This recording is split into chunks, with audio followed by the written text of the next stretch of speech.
Hola, ¿qué tal? Muy buen día. Bienvenidos a este programa Conexiones entre Tejiendo Culturas y Saberes. Yo soy Verónica Trujillo y me da mucho gusto acompañarles. Hola, ¿qué tal? Yo soy Edwin Morón. De la misma manera, me da mucho gusto acompañarles. El día de hoy estaremos platicando acerca de la construcción de la ciencia desde una perspectiva semiótica. Para eso tendremos como invitado a Julio César Horta Gómez, quien nos estará platicando en profundidad acerca de este tema. Además, estaremos escuchando Alternativas del Buen Vivir, el semanario de la Universidad Intercultural del Estado de México, Origen, Tránsito y Destino, y Voces y Visiones. Quédense con nosotros, esto es Conexiones.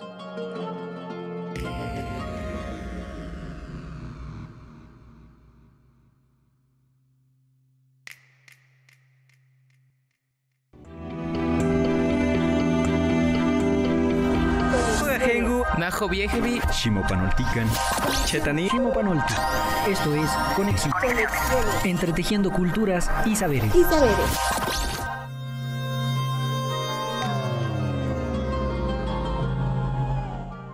Pues muy bien, pareciera que cuando hablamos de la ciencia, sobre todo en fechas recientes, hablamos de un conocimiento objetivo, de un conocimiento total, de un conocimiento que abarca y clarifica el mundo en el que vivimos. Sin embargo, podría ser que esto no sea del todo cierto, Vero. Sí, pues un aspecto fundamental me parece para considerar o para discutir alrededor de la ciencia y del conocimiento científico es su cercanía con la realidad. Y es que, a decir verdad, me parece que todo el conocimiento y todo el saber está planteado a partir de metáforas. En ese sentido, pues el tema de hoy tiene toda relevancia para comprender cómo es que funciona también el desarrollo del conocimiento científico. Pero antes de entrar en materia, vamos a escuchar Alternativas del Buen Vivir y regresamos para comenzar con este diálogo. Alternativas del Buen Vivir. Con Adriana Rodríguez. Vamos a reflexionar sobre el alimento sentipensado desde el buen vivir como alternativa. El alimento, ese que nos llevamos a la boca para darle de comer al cuerpo, el que cultivan las manos que día a día se conectan con la tierra para darnos la posibilidad de tener comida que nos nutra el físico, nos da salud y energía para las actividades diarias. El alimento, desde el buen vivir, es como el aliento que nos nutre las células, cada partícula de nuestro maravilloso territorio corporal. El alimento es la continuidad de la tierra en nosotros y cómo se cultiva, se prepara, se come, define cómo nos sentimos físicamente, que es vital, y también da aliento al alma y a la energía que recorre todo nuestro ser.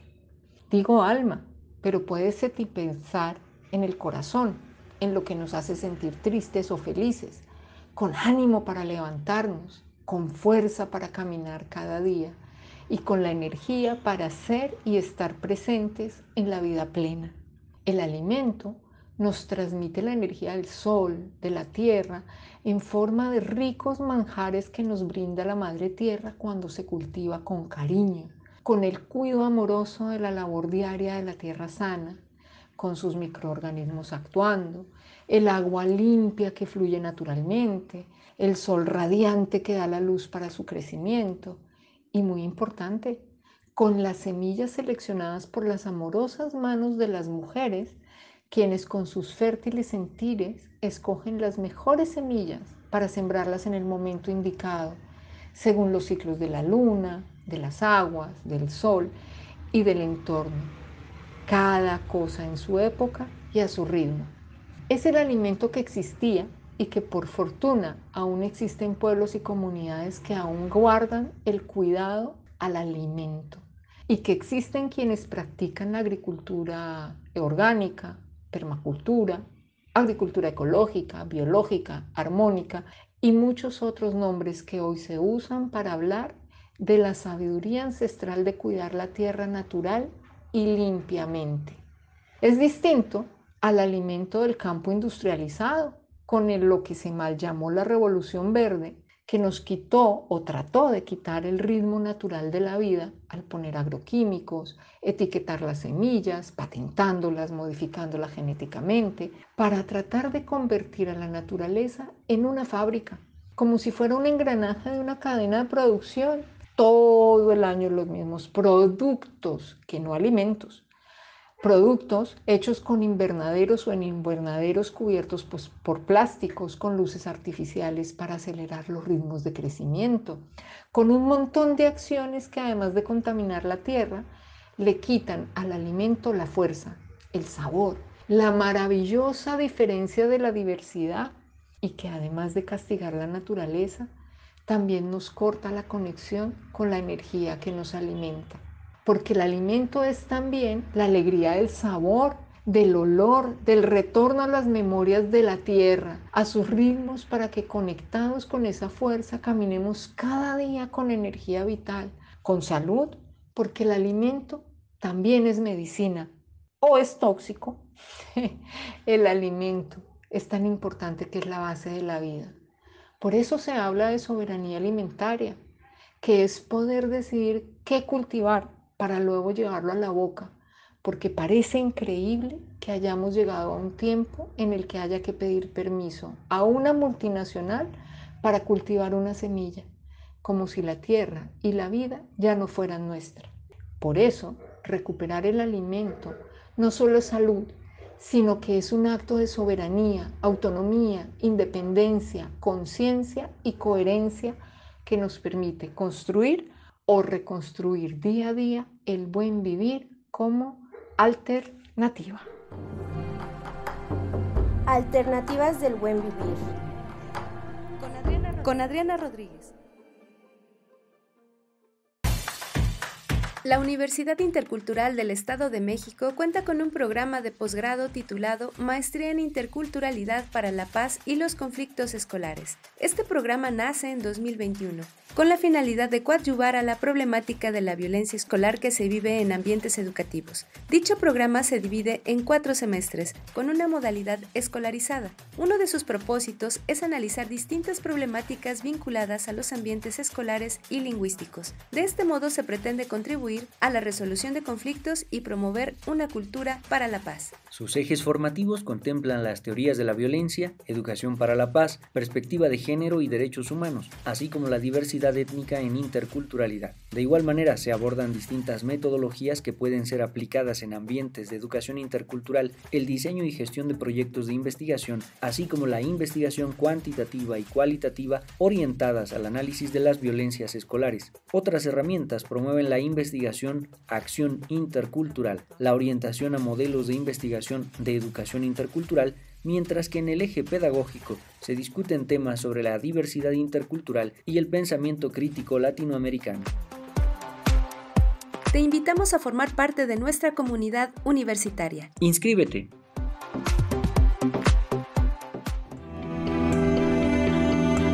Bien, pues ya estamos de regreso en Conexiones y el día de hoy, como les adelantábamos, nos acompaña Julio Horta. Él es filósofo, semiólogo y comunicólogo. Es licenciado en Ciencias de la Comunicación por la Facultad de Ciencias Políticas y Sociales de la UNAM. Cuenta además con la licenciatura en Filosofía por la Facultad de Filosofía y Letras de la misma institución. Realizó el posgrado en Filosofía de la Ciencia en el Instituto de Investigaciones Filosóficas. También realizó su doctorado en Filosofía de la Ciencia. Ha colaborado en diferentes proyectos de investigación en el área de Sociolingüística y Cultura en el Instituto de Investigaciones Sociales de la UNAM. Actualmente se desempeña como académico y profesor de nivel licenciatura en la Facultad de Ciencias Políticas y Sociales, impartiendo los cursos del área de Teoría del Lenguaje. Entre sus publicaciones recientes están los libros Sociosemiótica y Cultura, Historia y Semiótica, Categorías y Relaciones, y un texto más titulado La UNAM desde la intertextualidad humanística. Asimismo, Julio Horta ha publicado diversos artículos y ensayos en publicaciones nacionales y extranjeras acerca de temas relacionados con filosofía del lenguaje, semiótica, arte y patrimonio cultural, teoría del lenguaje y epistemología. Forma parte del Núcleo Latinoamericano de Investigación en Semiótica, con sede en Santiago de Chile. Muchas gracias por estar con nosotros, Julio. ¿Qué tal? Colegas, pues como siempre un gusto de poder participar con ustedes en el programa de Radio Conexiones. Un saludo afectuoso desde la Ciudad de México a toda su audiencia y bueno, pues un abrazo para ustedes, Verónica Trujillo, Edwin Morón. Muchas gracias por siempre estar en este esfuerzo por la divulgación de la cultura, la difusión del conocimiento científico y muchos de estos tópicos que nos resultan interesantes para los que investigamos las ciencias del lenguaje, la cultura y los temas que ustedes abordan dentro de su programa. Agradezco mucho la invitación y bueno, pues estamos aquí listos para comenzar la plática. Pues platícanos, Julio, ¿por qué es posible establecer que todo conocer humano es metafórico? Me parece muy interesante lo que están preguntando, porque nos invita a pensar y preguntarnos si el conocimiento es necesariamente metafórico. Desde mi perspectiva, tengo argumentos concretos para pensar que efectivamente pensamos y conocemos el mundo a partir de metáforas, pero me gustaría hacer un abordaje a través de algunos autores para justificar esta postura. Primero comencemos con los fundamentos de la metáfora. Estos fundamentos los vamos a encontrar en el trabajo de Aristóteles, la Poética, en lo que él llamaba la mímesis, la reproducción imitativa podríamos traducir. Para Aristóteles, la imitación de la naturaleza constituye un medio a través del cual puede el ser humano conocer el mundo. De ahí que para Aristóteles la reproducción imitativa es consustancial a la manera en la que el ser humano comprende el mundo. Es connatural a su modo de aprender y comunicar el mundo. En ese sentido, la reproducción imitativa hace más agradables las cosas que nos desagradan en la experiencia y nos permite aprender y razonar lo que es cada cosa a partir de su imitación. Por supuesto, la reproducción imitativa causa placer en la semejanza misma, pues la cosa vista adquiere formas que pueden ser estéticamente placenteras y que pueden comunicarse a través de los hombres. De ahí que para Aristóteles la imitación, la armonía y el ritmo dieron luz a lo que fue y es la poesía. Por supuesto, esta noción aristotélica tiene diferentes dimensiones que podríamos reflexionar en toda esta entrevista, pero me gustaría ahora plantear una segunda noción de metáfora para comprender la importancia de esta operación dentro del conocimiento. Y ahora me voy a un autor que es un lector interesante de la obra de Aristóteles y que va a tomar de Aristóteles, del pensamiento medieval y de la filosofía kantiana, sus fundamentos. Estoy hablando de Charles Sanders Peirce, el semiólogo norteamericano de finales del siglo XIX y principios del siglo XX, y que quizás algunas personas del auditorio ya me han escuchado hablar algunas cuestiones acerca del autor. La metáfora para Peirce es un hipoícono. Y aquí vamos a hacer algunas distinciones. La metáfora, técnicamente, es aquella que representa el carácter representativo de un representamen. Cuando hablamos de representamen en la semiótica de Peirce, estamos hablando, de manera muy general, de una sustitución de cualidades. El representamen es esa operación sígnica a través de la cual sustituimos las cualidades de la cosa experienciada por las cualidades propias del signo. De ahí que, por ejemplo, tenemos las imágenes que representan a los objetos a través de una semejanza de cualidades. Tenemos los diagramas que propiamente ya no van a representar las cualidades de los objetos, sino las relaciones entre ellos, y las relaciones entre ellos vinculadas con las relaciones teóricas o fenomenológicas de nuestros conocimientos científicos. Y finalmente tenemos la metáfora. Es una operación muy interesante porque la metáfora va a explorar el carácter representativo de las dos nociones que están vinculándose para establecer una relación de paralelismo. Vamos a explicar esta cuestión. Pensemos, por ejemplo, en una metáfora como tus labios de rubí. Estamos vinculando dos términos que refieren dos objetos distintos y quizás hasta opuestos.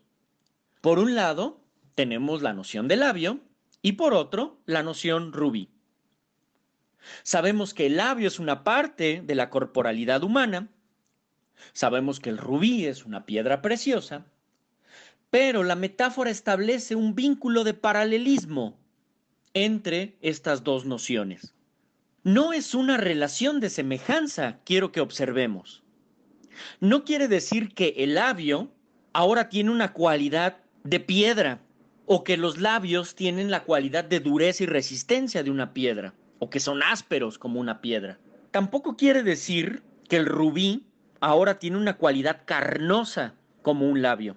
Lo que estamos viendo es que la metáfora va a vincular estas dos nociones por su potencial representativo, por la manera en que cada una de estas nociones representa, por un lado, objetos diferentes, y lo que va a hacer la metáfora, por otro lado, es vincular el carácter representativo de estas dos nociones para establecer este paralelismo.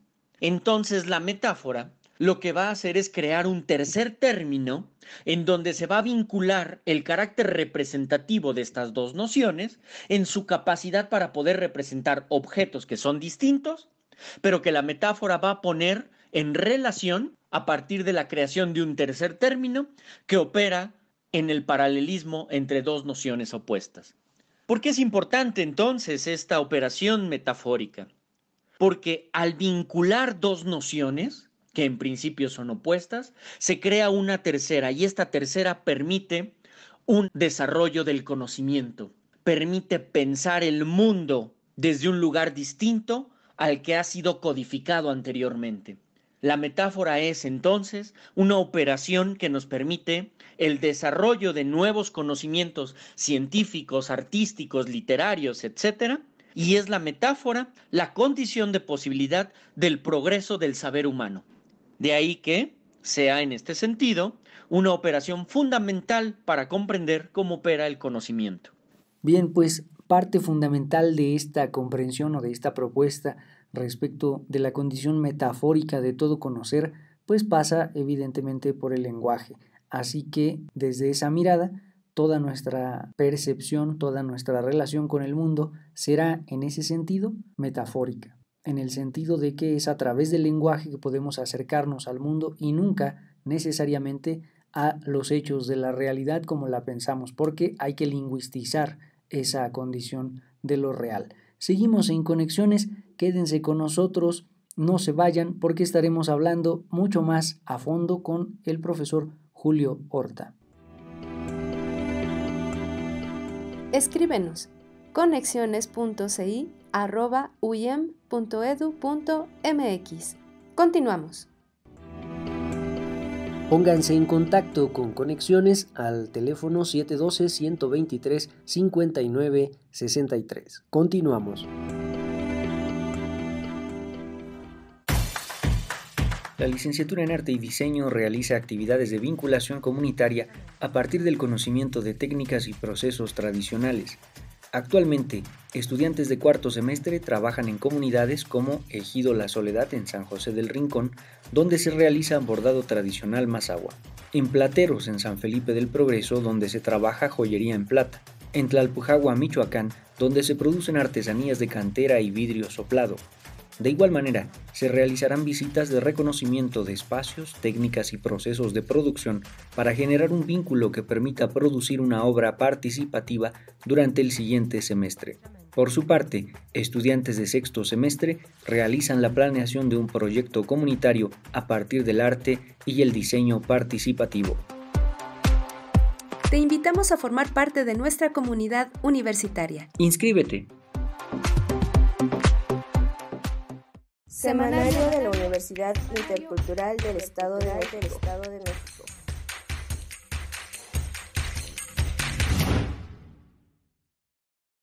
El pasado 20 de agosto del 2022 se llevó a cabo la ceremonia Tlazochimaco, cuando se ofrendan las flores, en el municipio de Malinalco. Esta celebración es parte del programa Fiestas de la Identidad, creado por la Licenciatura en Comunicación Intercultural de la Universidad Intercultural del Estado de México. La sede para esta celebración durante este año Fue gestionada por la Licenciatura en Comunicación Intercultural y Flor de Tecolote. Esta comenzó a las 9 de la noche. Los participantes llevaron consigo un metate o molcajete, una veladora pequeña y flores diversas. Este evento tuvo la finalidad de establecer un diálogo con los otros y con la comunidad, en la que se establecieron lazos de comunicación, por lo cual se generó una conexión. Cada proceso que se realizó mantuvo el objetivo de esclarecer al individuo como una identidad para formar parte de otras y sus saberes. Los objetivos principales por los que se dio dicha actividad fueron el conocimiento cultural, la participación activa, respeto, integración, comprensión y solidaridad entre los participantes. Tlazochimaco significa florear, ofrecer flores. Podría interpretarse como el propio hecho de florecer. Durante esta ceremonia se florean las milpas como una muestra de que los seres humanos también pueden hacer donaciones a la naturaleza. Dicha celebración implicó el hecho de que mediante la donación de florecimiento humano y el florecimiento vegetal, la vida se puede respetar para sí. Las personas no ofrecieron sus dones para conseguir un beneficio, sino que proporcionaron con ese florecimiento la continuidad de la existencia, así como las plantas, de tal manera que en esa relación no hay intenciones de intercambio recíproco, sino donación ceremonial. La ceremonia de esta veintena implicó un don, es decir, se brindó algo dirigido hacia alguien, sin que medie en esa relación una condición de intercambio, puesto que el don implicaba un reconocimiento de la capacidad de otorgar para que en el ciclo de la vida pueda perpetuarse para sí. La condición ceremonial de esta práctica fue fundamental, puesto que implica el trabajo colectivo en el que se manifiesta la capacidad floreciente del ser humano. Durante el ceremonial, cada uno de los participantes ofrecieron su propia capacidad de florecer mediante su canto, su palabra, su trabajo, su paciencia, para que las plantas pudieran florecer y donar sus propiedades curativas. Para culminar este proceso, se extienden sobre un petate una serie de plantas recolectadas que poseen propiedades curativas y se maceran en alcohol para preparar un bálsamo de uso externo que funciona como alivio a padecimientos musculares o lesiones de la piel, así como malestares producidos por frialdades como el aire o el susto. Semanario de la Universidad Intercultural del Estado de México.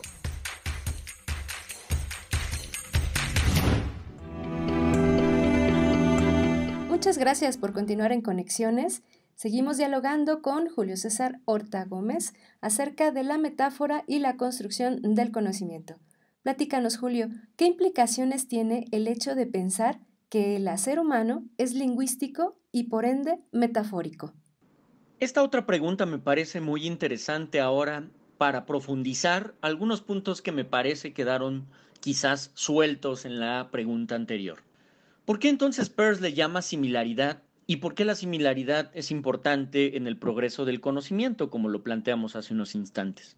Bueno, es similar porque cuando asociamos estas dos nociones, labios de rubí, lo que estamos haciendo es crear efectos de sentido semejantes en la asociación de dos términos que en principio son opuestos. Estos efectos semejantes o similares son efectos de sentido.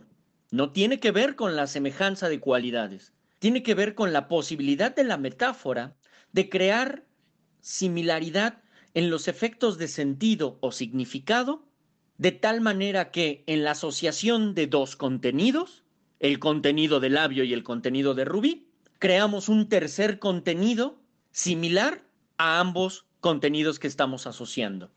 Porque es importante entonces, desde la perspectiva de Peirce, recordemos que para Peirce, el pensamiento abductivo, entre otras cosas, el pensamiento hipotético, tiene que ver con conocer lo desconocido a partir de lo ya conocido. Es decir, que nosotros comprendemos los nuevos fenómenos a partir de nuestros conocimientos previos, nuestras creencias o lo que Hanson, filósofo de la ciencia, llamaba carga teórica. Es decir, que nosotros observamos lo desconocido y le damos sentido, forma y estructura a partir de nuestros conocimientos ya aceptados en el momento de la experiencia. Y ahí es donde viene la importancia del conocimiento caracterizado como una metáfora. Porque la metáfora entonces lo que va a hacer es poner en relación contenidos teóricos, científicos, religiosos, artísticos, los va a poner en relación de tal manera que permitan la generación de un tercer contenido, de una tercera noción. Y esta tercera noción implica un avance en el proceso de conocimiento. Por ello, yo no reduciría la metáfora a un hecho lingüístico, sino a una operación semiótica, una operación cognitiva. Entonces, diría lo siguiente: el conocimiento es metafórico porque somos sujetos semióticos. Y aquí quisiera hacer una profundización desde una perspectiva cognitiva de lo que es la metáfora. Y en ese sentido voy a utilizar la noción de metáfora de Lakoff y Johnson en su libro Las metáforas de la vida cotidiana.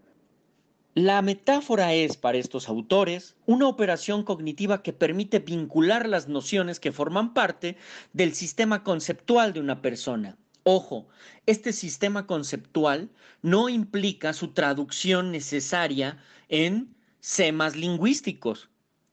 Los sistemas conceptuales de una persona implican operaciones cognitivas que van más allá de los campos semánticos de la traducción lingüística de estos conceptos o nociones.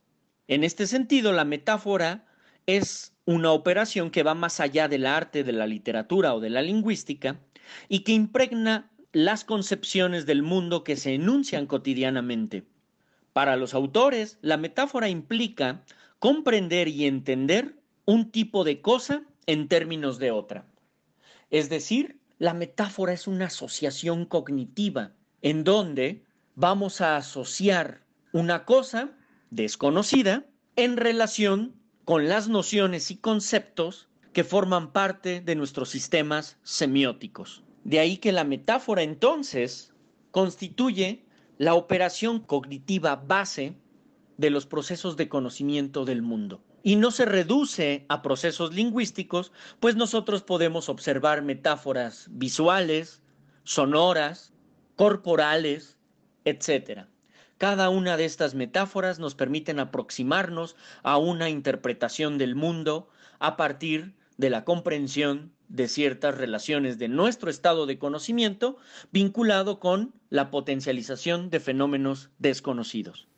Bueno, pues evidentemente casi en todo tipo de conocimiento y también por ende de saberes de la humanidad se asocia con un componente fundamental que es justamente el lenguaje, la forma en que tenemos de expresar alguna idea a través de estas herramientas que posee el humano. En ese sentido, ya decíamos, nunca podremos tener acceso completamente a lo que sucede en la realidad, sino más bien tener un proceso de traducción desde lo que vemos, sentimos, percibimos y la manera en cómo podemos expresarlo. Vamos a un pequeño corte y regresamos a Conexiones.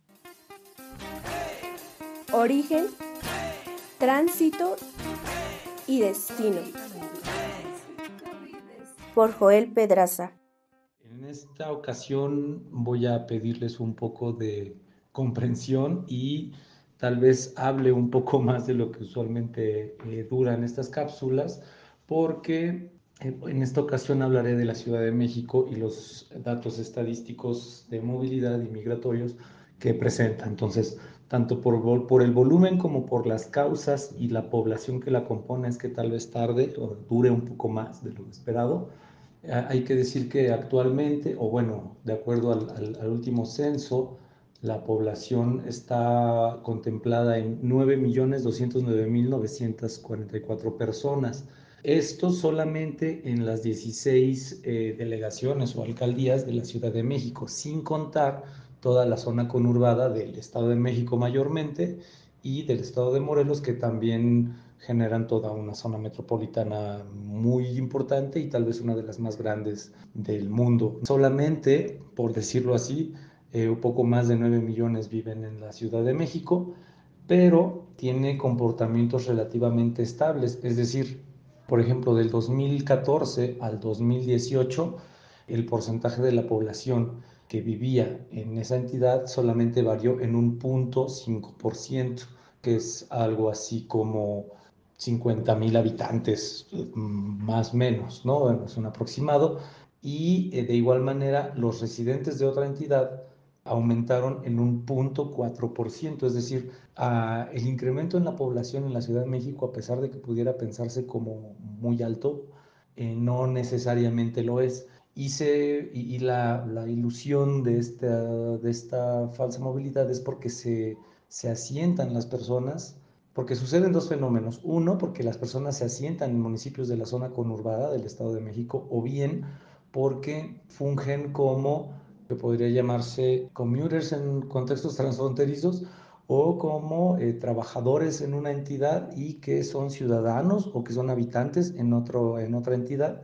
Es decir, que viajan a la Ciudad de México desde muy temprano, allá realizan sus labores económicas, regresan y se convierten en ciudades como incluso puede ser Toluca, Pachuca, Cuernavaca un poco menos, pero por la cercanía, en ciudades dormitorio. Entonces se genera otro efecto que es el de que después de pasar la franja de la zona conurbada, existe otra franja que se puede concebir como una ciudad dormitorio, es decir, ciudades que solamente reciben a personas para dormir efectivamente y que salen muy temprano a otro destino para trabajar. Por ejemplo, esto no quiere decir que todas las ciudades dormitorios cercanas a la Ciudad de México manden sus trabajadores a la Ciudad de México, pueden mandarlo a otros lugares, pero en sí el hecho es que esa ciudad tiene esas características. Toluca se está convirtiendo en una ciudad así, todos los municipios cercanos a la Ciudad de México en ese tránsito,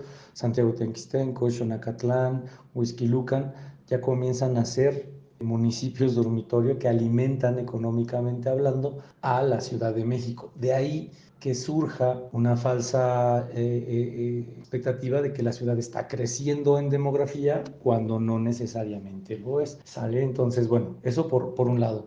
Por otro lado está otro indicador como muy evidente respecto a la migración, es el saldo neto migratorio, en el cual menciona que el INEGI menciona que del 2014 al 2018 hubo una variación del 0.4%, y es un saldo negativo, pasa del menos 3.1 al menos 2.7, es decir, en los últimos 8 años la Ciudad de México ha perdido habitantes. Esto se debe a muchas razones, muchos factores. Puede ser la inseguridad, puede ser los aspectos geológicos como los sismos que vivimos en el 2017, 2019, bueno, que la zona es propensa a ello. También las ofertas de trabajo, ciudades en crecimiento como Querétaro o como incluso San Luis Potosí y todo el corredor que se está construyendo hacia esa región norte del país, hace que otras personas migren y que ya no vean a la Ciudad de México como una ciudad idónea para vivir. Dependiendo del rubro en el que trabajemos, dependiendo de las oportunidades de trabajo, tenemos diferente concepción sobre la Ciudad de México en este caso. Y de igual manera, eso en un saldo neto migratorio, pero el porcentaje de la población del 2014 al 2018 en la Ciudad de México pasó del 50.9 al 36.5%, es decir, la población, casi la mitad de los migrantes que salían de la Ciudad de México salían a Estados Unidos y el resto al resto del país. En el 2018, apenas el 36.5% migró a Estados Unidos y el 73.5% debió haber migrado a otro destino, probablemente otra entidad federativa, no necesariamente a otro país, sino a otra entidad federativa. ¿Vale? Entonces, sí se fomenta la movilidad, no necesariamente una movilidad internacional, y la población no se incrementa necesariamente en número, pero sí en actividad, debido a que muy similar a los recursos naturales que necesita la Ciudad de México, también necesita recursos humanos que tienen que llegar por horas para alimentarla y luego regresar a descansar en una versión muy robótica de ver las ciudades, ¿no? O muy sistémica. Entonces, ese es el dato específico para la Ciudad de México.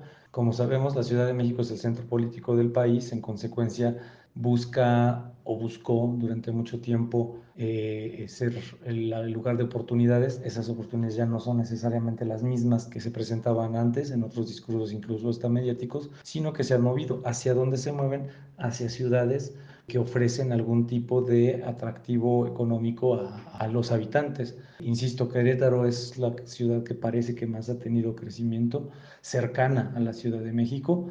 Toluca no ha logrado asentarse como una opción tan viable, sigue siendo todavía una ciudad cuya principal actividad económica es la industria, más allá de los turismo o los servicios, como lo pudieran ser otras ciudades. Entonces, de ahí que parezca que el flujo se está moviendo hacia el norte de la zona metropolitana de la Ciudad de México, por un lado, y en conectividad con Querétaro, con San Luis Potosí, Monterrey, incluso hasta la frontera, ¿no? En el norte de México, del lado este. Entonces, por ahí va el asunto, ahí encuentra un poco la explicación, tal vez el aeropuerto Felipe Ángeles, recientemente inaugurado, puede ser una de las explicaciones. Sin duda esa obra también llevará y derivará en una movilidad hacia esa región. Esa zona sin duda se incrementará su población y bueno, habrá que ver qué sucede demográficamente hablando en esa región que alimentará de nueva cuenta a la ciudad de Querétaro y a la Ciudad de México. Según recuerdo, el Felipe Ángeles, bueno, según calculo, está como a 1 hora en auto, a diferencia del Benito Juárez, que estaba incluso como a 2 horas, sin contar tanto tráfico en la Ciudad de México. Entonces, esas variables harán que el comportamiento sociodemográfico sea interesante en los próximos años. Muchas gracias, seguimos en contacto y sigan escuchando Conexiones. Origen, tránsito y destino. Por Joel Pedraza. Uno de los objetivos de la licenciatura en Lengua y Cultura es la revitalización y fortalecimiento de las lenguas y culturas originarias. Por tal motivo, anualmente se realizan distintas actividades académicas y culturales, como la celebración del Día Internacional de la Lengua Materna, coloquios de investigación, concurso de deletreo, celebración del Día Internacional de los Pueblos Originarios, el Foro de Sabios, ofrenda de Día de Muertos, entre otras actividades. Todo ello para fortalecer la convivencia y generación del diálogo intercultural, establecer relaciones horizontales, universidad-comunidad y con ello trabajar sobre el apoyo mutuo. Te invitamos a formar parte de nuestra comunidad universitaria. Inscríbete.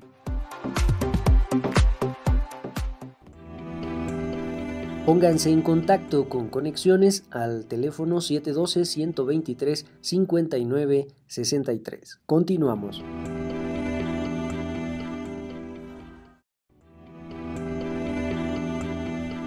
Escríbenos conexiones.ci@uyem.edu.mx. Continuamos. La licenciatura en Enfermería de la UIEM cuenta con el reconocimiento de CIES, así como la opinión técnico-académica de CIFRUS. Se perfila como líder en innovación y calidad académica generadora de recursos humanos en favor del cuidado integral de la salud. Mediante esto, logra competencias de docencia, administración, investigación y asistencial en egresados en un periodo de 10 semestres. En el 9º y 10º se realiza el servicio social. Su mapa curricular se constituye por 4 ejes de formación: disciplinar, sociocultural, lengua y cultura y vinculación con la comunidad. Los estudiantes pueden ser acreedores a becas, intercambios académicos, ingreso al programa de educación dual, servicio social, experiencias profesionales en campo clínico, asesoría para el ejercicio libre de la profesión y procesos dinámicos de titulación. Te invitamos a formar parte de nuestra comunidad universitaria. Inscríbete.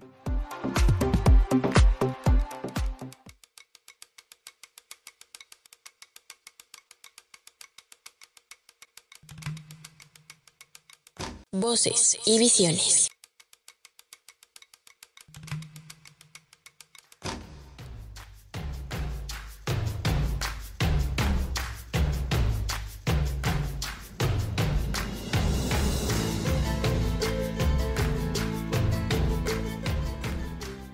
Bienvenidos una vez más a su cápsula Voces y Visiones. Como ustedes saben, existen lugares que se encuentran llenos de magia por su ecosistema natural. Ejemplo de ello son los paisajes del Parque Nacional Torres del Paine, en la región de Magallanes, la cual es una de las áreas silvestres protegidas más importantes de Chile. Pese a que hay áreas silvestres protegidas como la que mencionamos anteriormente, en Chile se pierden 27.000 hectáreas de bosques nativos al año. A esta cifra se le suma un factor más, los megaproyectos industriales llevados a cabo dentro de la región. Pero si quieren saber más sobre la constante lucha que esto representa para los habitantes de dichas zonas afectadas, quédense, porque les presentaremos un cortometraje que trata exactamente sobre eso.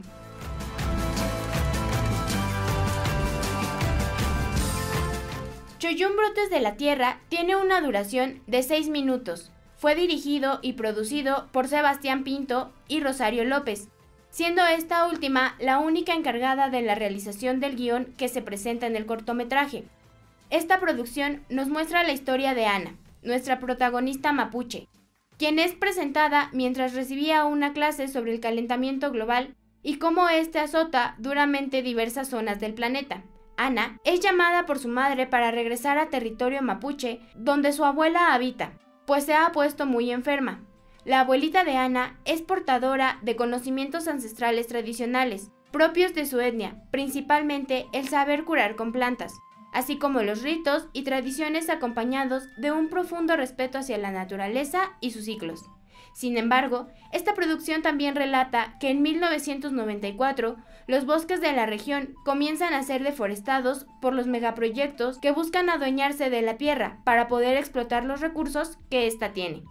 En Chile, la represión social se ha vuelto parte de la normalidad cotidiana, y lo que comienza como protestas pacíficas contra las antes mencionadas injusticias terminan en masacres violentas. En ese sentido, Ana menciona que hay otras zonas vecinas donde los pobladores no quisieron ceder las tierras, por lo que fueron tomadas por policías armados mediante el uso de la fuerza. Pese a todo lo anterior, los mapuches resisten a estas adversidades, ya que los mapuches no solo habitan sus tierras, también son cuidadores de la misma. Algo que me gustaría recalcar de esta obra es que además de ser una animación que pueden encontrar de manera gratuita en YouTube, es que está narrada en español, pero cuenta con la posibilidad de poner subtítulos en mapuzungún, náhuatl, inglés, rumano, francés, catalán, portugués e italiano, lo cual me parece una excelente estrategia para que otras lenguas sean conocidas por un público mucho más amplio. Esto fue todo por el día de hoy. La información de esta cápsula fue obtenida de YouTube y CNN Chile. Los dejamos con Jorge Puig, cuya música estuvo en el corto interpretando Tundra. Y no lo olvides, lo escuchaste en Voces y Visiones. Hasta la próxima.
Escuchaste Voces y Visiones.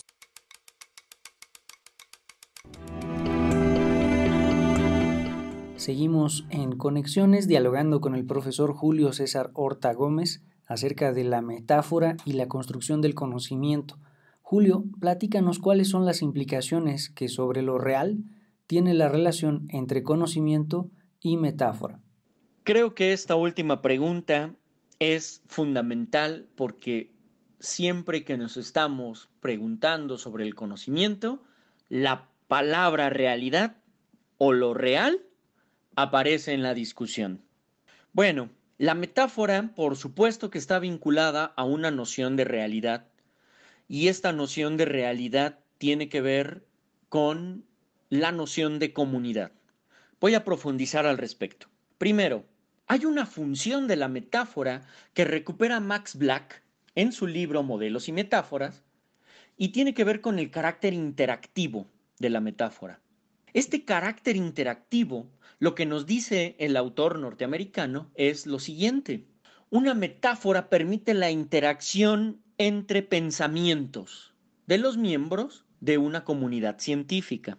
Y esto es muy interesante porque entonces la metáfora es un vehículo que posibilita la comunicación. Entonces, no solamente es un fundamento en el modo en el que conocemos el mundo en tanto que operación cognitiva, sino también es un vehículo que nos permite establecer vínculos comunicativos entre los hablantes de una misma comunidad. Y de ahí que entonces la metáfora es, de muchas maneras, uno de los cimientos de la realidad. Y me regreso ahora al planteamiento de realidad de Peirce. La concepción de realidad de la semiótica peirciana está vinculado a la noción de comunidad. Es real aquello que puede ser pensado dentro de una comunidad de pensamiento. Léase esta comunidad de pensamiento, no un organismo académico, no una institución, no una comunidad empírica concreta, sino la noción de comunidad de pensamiento alude a una comunidad de intérpretes que transversalmente se van construyendo a lo largo de la historia. En ese sentido, es muy interesante que lo real es aquello que los hablantes o intérpretes de una comunidad pueden pensar dentro de la misma comunidad. Pongamos un ejemplo al respecto. La noción de virus como una partícula que no podemos observar con nuestros propios ojos, así como los átomos, las moléculas, etc., ahora nos parecen moneda de cambio, normal, naturalizado. Sin embargo, estas entidades vienen de una larga trayectoria que desde los griegos, 4 siglos antes de Cristo, hasta nuestros días, se han ido posicionando estas entidades inobservables, pero que tienen una presencia teórica y física en el modo en el que comprendemos nuestro entorno.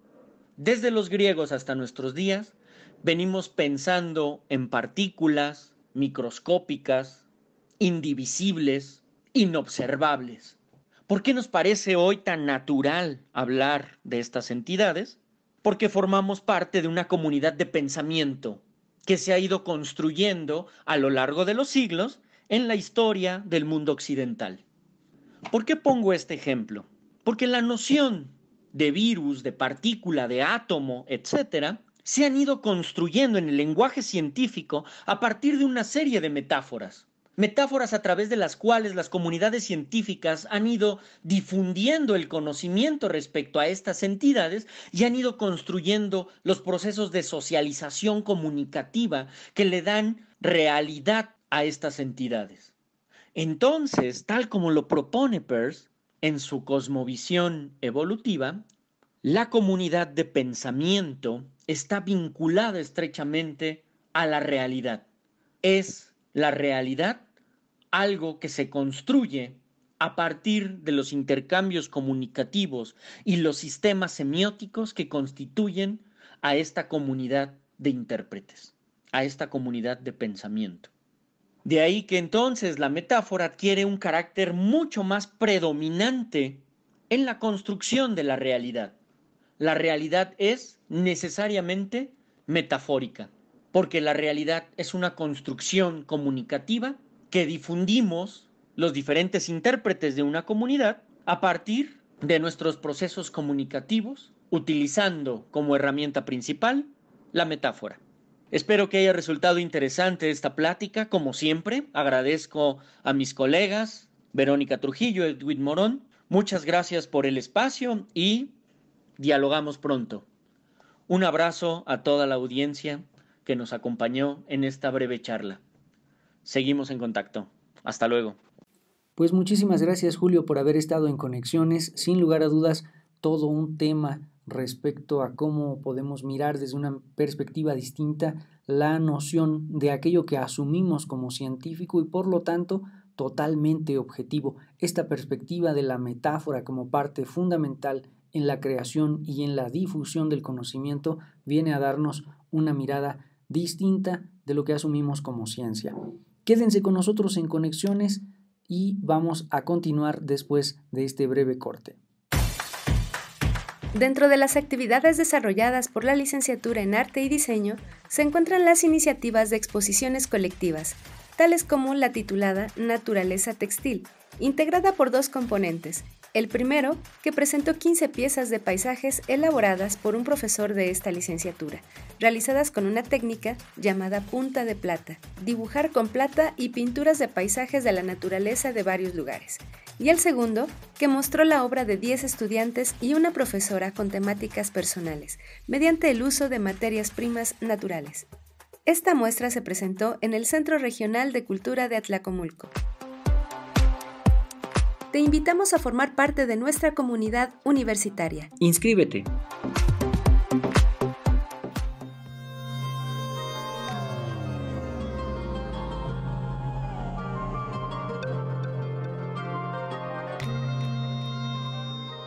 Bien, pues esperamos que este programa haya sido de su interés, sobre todo para comprender un poco la dinámica en que la ciencia, el conocimiento, los saberes pueden proporcionarnos una aproximación a lo que sucede en la realidad.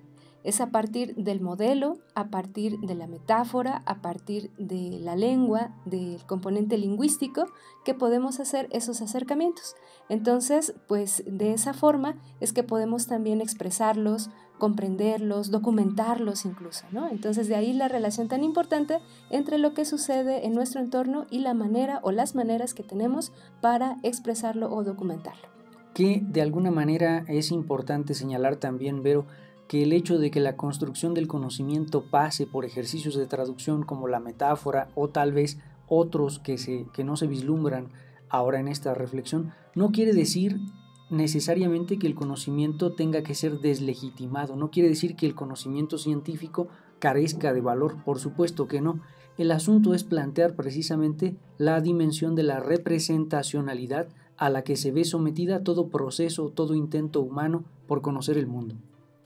Pues les agradecemos mucho su interés en este programa y de la misma manera agradecemos la colaboración de Ciro González en la edición de este programa. En la producción, Verónica Trujillo, Daniel Vallejo y un servidor, Edwin Morón. De igual forma, agradecemos la participación de estudiantes del 5º semestre en la elaboración de este programa. Muchísimas gracias por habernos acompañado. Esperamos escucharnos en la siguiente emisión de Conexiones. Tlazocamati, Huelmillac, Pampaticaqui, Totlactol.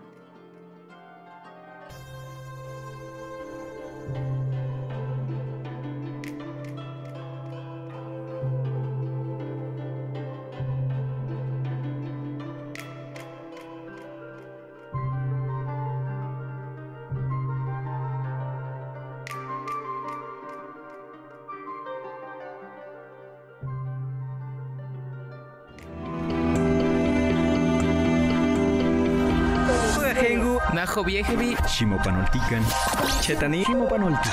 Esto es Conexión. Entretejiendo culturas y saberes.